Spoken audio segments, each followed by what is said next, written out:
What's up guys, how's it going? So I got a different type of video for you. This is gonna be like a utter spotlight, I guess. So when it comes to like extreme metal artwork designers, there's two people I think are the most iconic. It's definitely Necrolord's #1 and Dan Seagrave's #2. Well, today we'll go over some of my favorite artworks from Necrolord. I thought this was a cool idea for a video, so why not? I was going to listen to something that he did artwork for, but I felt like spinning this instead, so we're listening to Merciful Fate in the Shadows.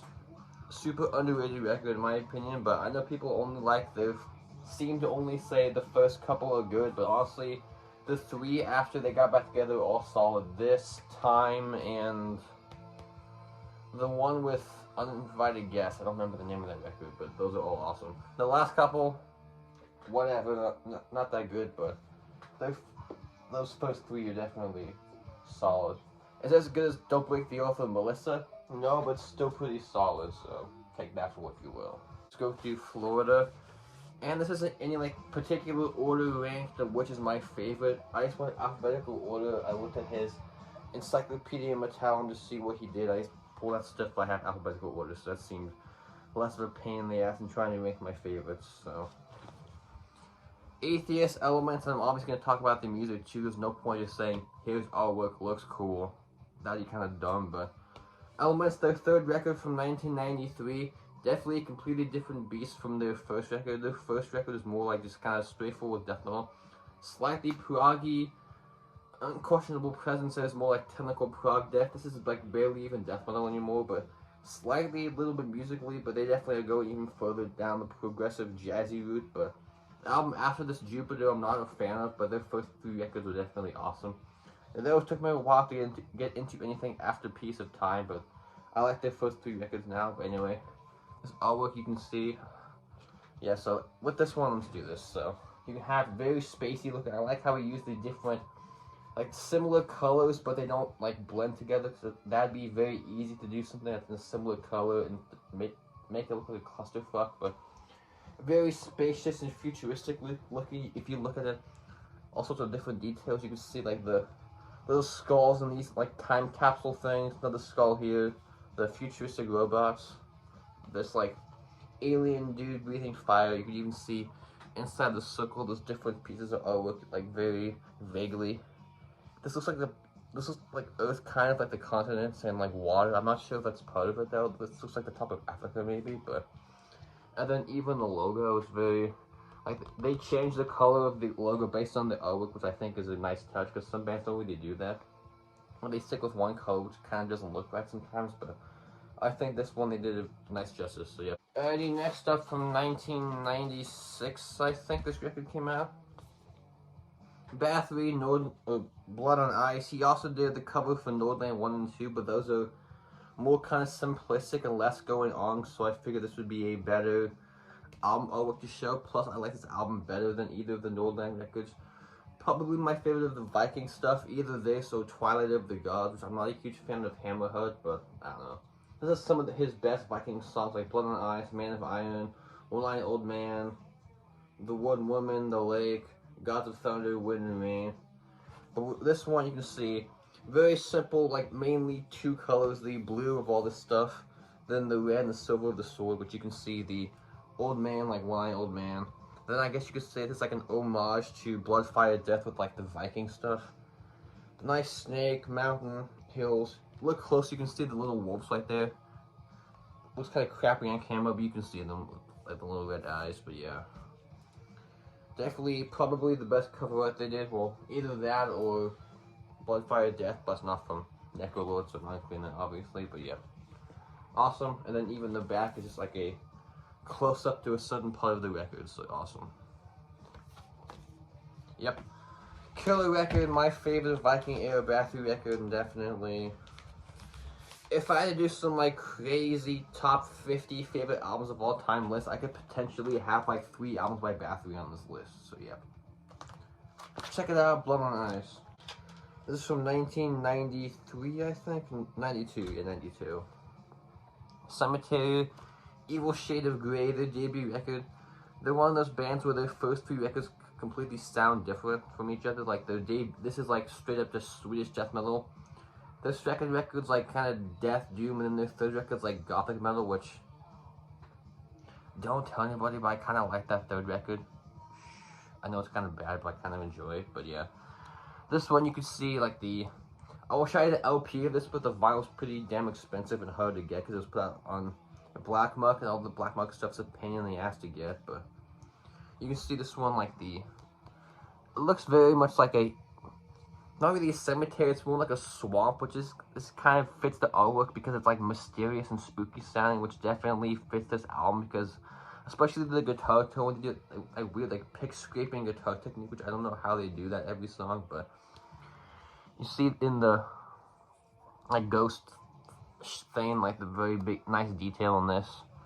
So yeah, this band I am hit or miss on, kind of. In this style specifically I am hit or miss on, but this record I definitely enjoy and it's become my favorite by this band over the years.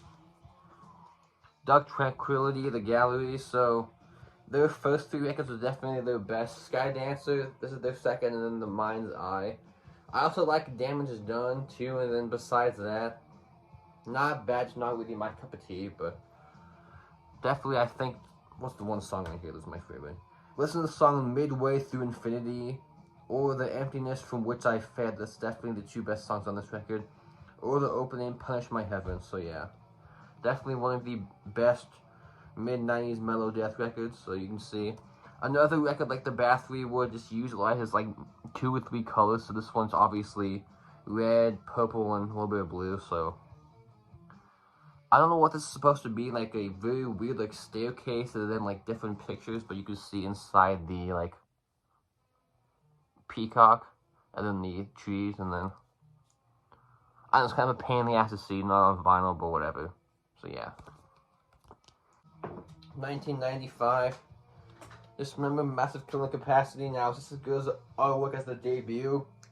Obviously not, but this is done by Necrolord. The debut's done by Dan Seagrave, obviously, but it basically sounds like this is a good album that matches the artwork. It's very like a forward marching, war-torn battle album, which my Dismember t-shirt has actually this artwork, which is very nice. Simple. Again, he's very good. Necrolord's very good at using only a couple colors to make an album still stand out though, so you can see more details like the tanks back here.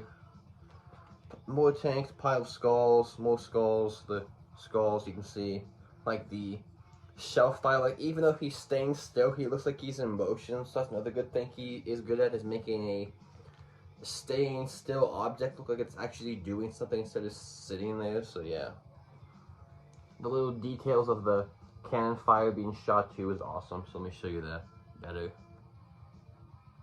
And then the back. I'm not talking about this record, obviously, because I did that whole unboxing video, so box set review, so if you want to hear my opinion on the actual music on this one, go watch that video. But you could say it's their death and roll record, kind of, but unlike Wolverine Blues, it's not boring, which that record kind of sucks, but this one's awesome, so yeah.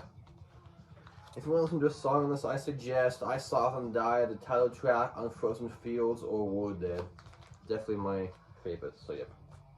Not their best record, but still, it has Dismember, so you know it's good, at least for me. So Massive Killing Capacity. Dissection, The Somberlane, 1993, obviously. This is kind of, I guess you could say, paying an homage to King Diamond Abigail, which if you're not familiar, I'm not sure why you'd be watching my channel if you don't know what that King Diamond album cover looks like, but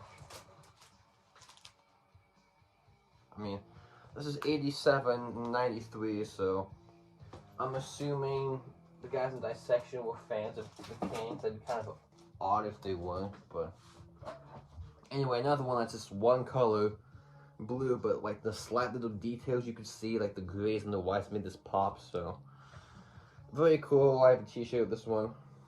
They look like they're kind of running from something because you can see the very like faint spirit in the background maybe, and then like the Dissection cross candle things, and then the logo, and then Cemetery, which I think King Diamond, let me see. Yeah, except that one is kind of different because the King Diamond one only has has two of these guys. This one has one, so not a complete ripoff. But anyway, yeah. And then even just going to the insert. Never mind. I was gonna say Storm of the Lightsbane. Even the back picture, he did like some design, but this one doesn't have that. So yeah, awesome. Obviously, Dissection, the Somber Lane. Not my favorite. Storm was my favorite, but I've mentioned that record so many times on this channel. You're probably sick of me mentioning it, but yeah.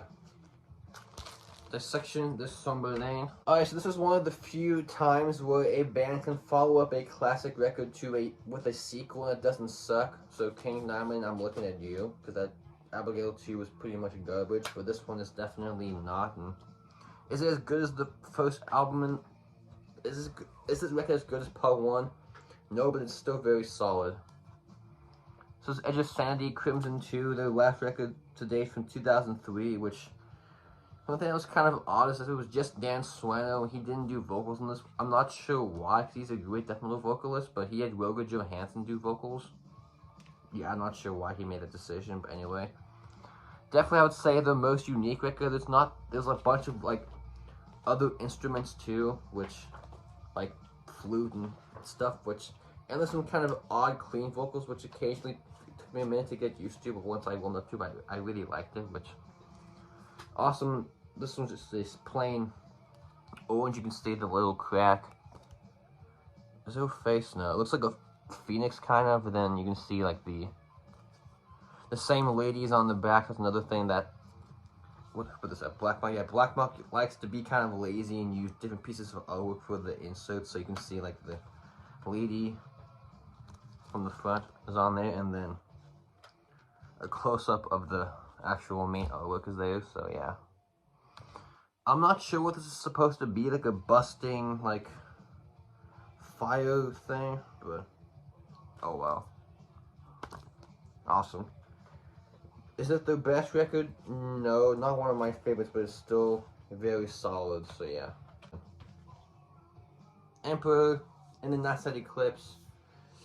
Probably my favorites, either this or Anthems. I like change my mind every time I listen to one. I'm like, oh, this is better, no, this is better. I flip-flop a bunch, but again, when you think of this, you just see purple, and again, like the Dissection, it's one color with the little white highlights popping the album out, so you can look at the stuff for a while and see a bunch of stuff. So you can see these, like, Night Warrior people, this demon guy, some, like, creatures in this little cave, the other warrior people with, like, the battle axe thing, some slacked wolves over there, I think, this person from the, like, EP self-titled Emperor thing, different castle, kind of looks like the castle from, maybe that's the castle where the guys from the Dissection album was running out of, so who knows, but yeah. And then you can see little spirits up here, kind of walking on the path, so yeah. Awesome, so better look at that. So there you go. Hypocrisy, A Taste of Extreme Divinity, so let me attempt to pull this out again. So this is from 2009, if I did not mention that. Definitely my favorite Hypocrisy record after, like, post getting back together, I guess, or post the final chapter, I guess. This one, very kind of more simplistic and kind of weirder one. I didn't even know this was Necrolord for a while, because it doesn't really look like his style. He's more known for, like, abstract backgrounds than, like, this type of thing, but very simple. The guy about to stab people like dead bodies, again, kind of like two different colors on this one, so mainly like gray and brown. It looks kind of muted on camera, but you can see more detail in person, but yeah. Awesome. Favorites on this one, probably Valley of the Damned, We Out the Weak, Hang 'em High, and the title track. Which I know there is a live DVD of them on this tour, which I still need to get, but I'll get that eventually, so yeah. Hypocrisy, Taste of Extreme Divinity. Pull it out. I mentioned this guy earlier. The King Diamond with a Voodoo, so 1998, so this type of metal was basically dead in 98, so considering this record was actually pretty good, it's a nice surprise, though most of the King Diamond stuff I think is awesome, but is this one of his best records? No, but he's definitely made worse, so anyway. I like with this one, you can definitely tell it's made in Louisiana. Like, that's what it's focused on without even, like, it could literally be blank and just say King Diamond, you would know it's taking place in Louisiana because you know that place's history of, like, swamps and stuff. So, yeah, let me hold it still. Show you that better. So there's the front of this one. Very nice. You can see, like, the cemetery and then the, like, swamp bayou thing on people's houses. But, yeah. Awesome. And then the back of this one. Again, kind of another close-up of the same cemetery and the same guys on the front. But yeah. Morbid, December Moon, 1987. Classic first wave black metal from Sweden. Obviously, the first thing that Dead from Mayhem did, and LG Petrov did drums on this, which is kind of weird that he would be a drummer at this point, but oh well. See, there's LG and then there's Dead. Yeah, killer record again. Like he's very Necrolord likes to use blue and purple a lot. That's the one thing I've noticed, which a lot of his best artworks are definitely purple and blue. I'm not sure why, but just say it. Another haunted castle, kind of like you could say this is like maybe this is the castle of the Emperor one. So who knows? I guess he kind of like ties in other stuff, even though this came like 7 years before the King Diamond, before the Emperor one, but oh well. Very nice.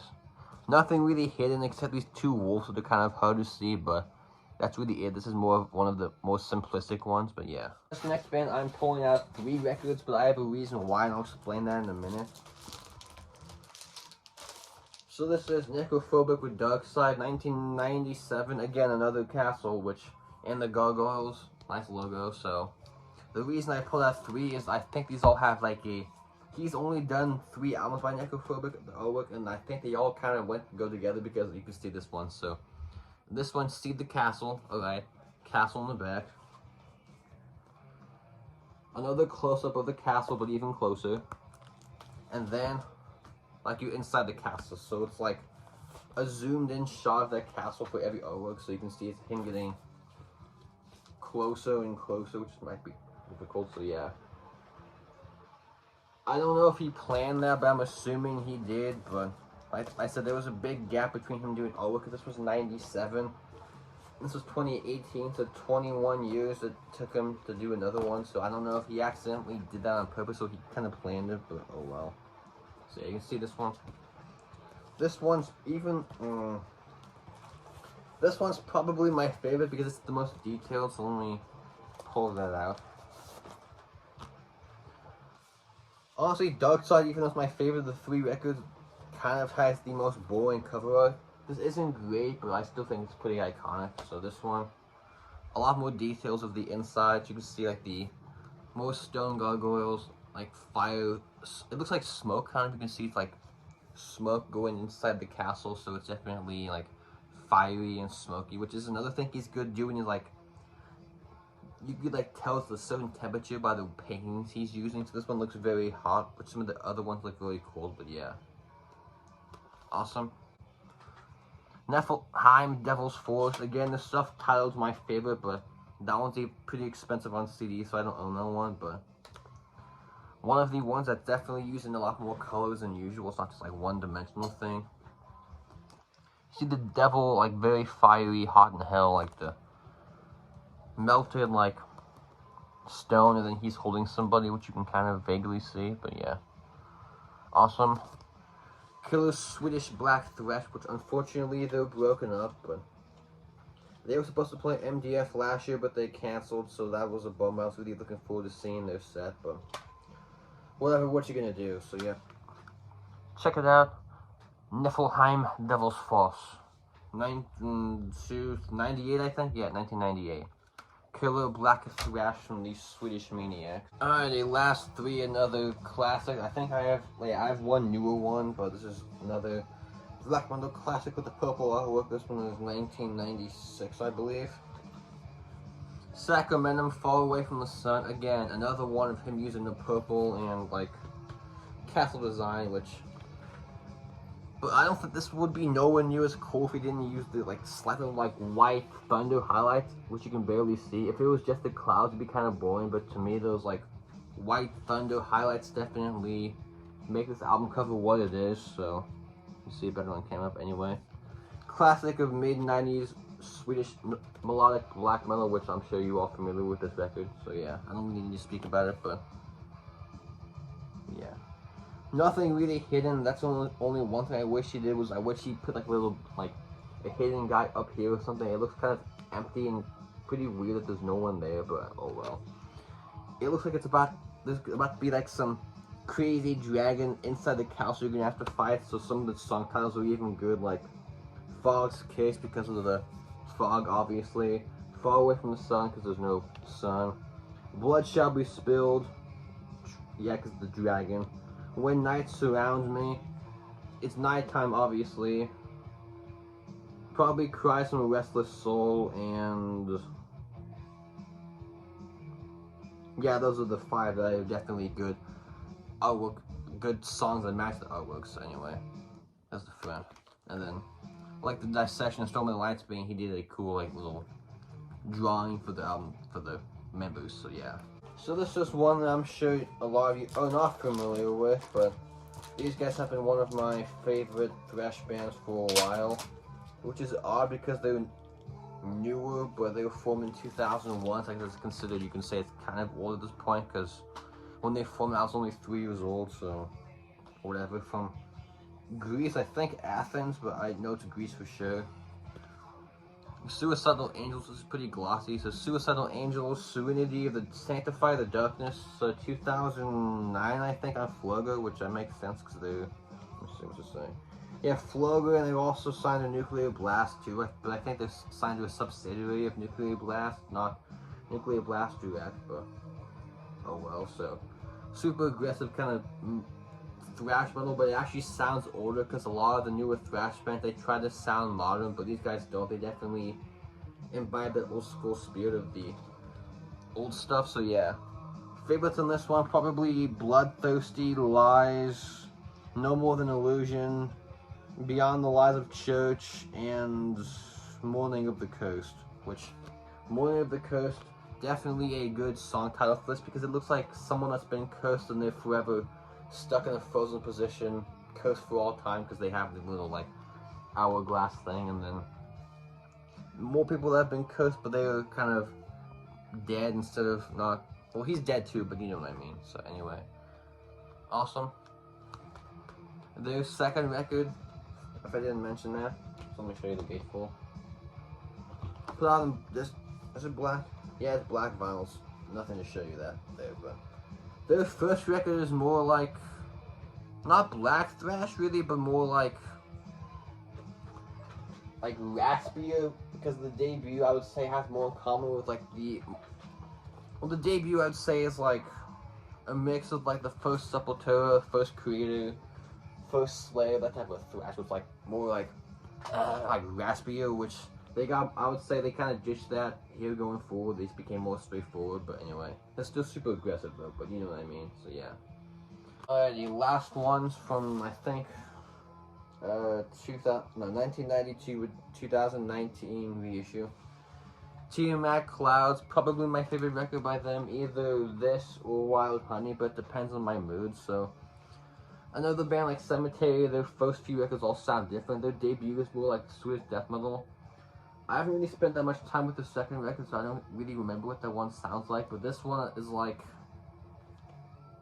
kind of death doom maybe, but I wouldn't really say it's more death. The like harsher vocals are more like, it's more like yelling instead of guttural, so it's more like just aggressive doom kind of, but definitely I would say if the ones I'm showing today, this is probably the most like going on color-wise. It's not just one color, but you would definitely tell it's a certain type of season with this one, so which he also did that on Wild Honey, so very good at telling the different seasons apart from these two, so yeah. Killer record, favorite on this one is probably the title track In a Dream or The Sleeping Beauty or Forever Burning Flames, but this whole record's awesome. Yeah. More details, you can see the flower, the spider in the web, the crow, the lady's face, another castle, like I said, like most of these have a castle someplace, which is kind of funny, but oh well. And then in the back again, close up of that damn castle, so yep. Killer, if you only like the debut, don't bother checking this out, but their first 4 or 5 records are all solid. I still need to get their 2nd and their 5th, and then after that, no bueno, but those are still good though, so yeah. Tiamat Clouds. Alrighty, that's it. Hopefully you enjoyed this different type of video. If I do this again, I'll probably do a Seagrave one next, so we'll see about that. That's probably not going to be for a while though. In the future, I may do like a Palo Girardi one, but we'll see about that. So thanks for watching. Take care. Goodbye.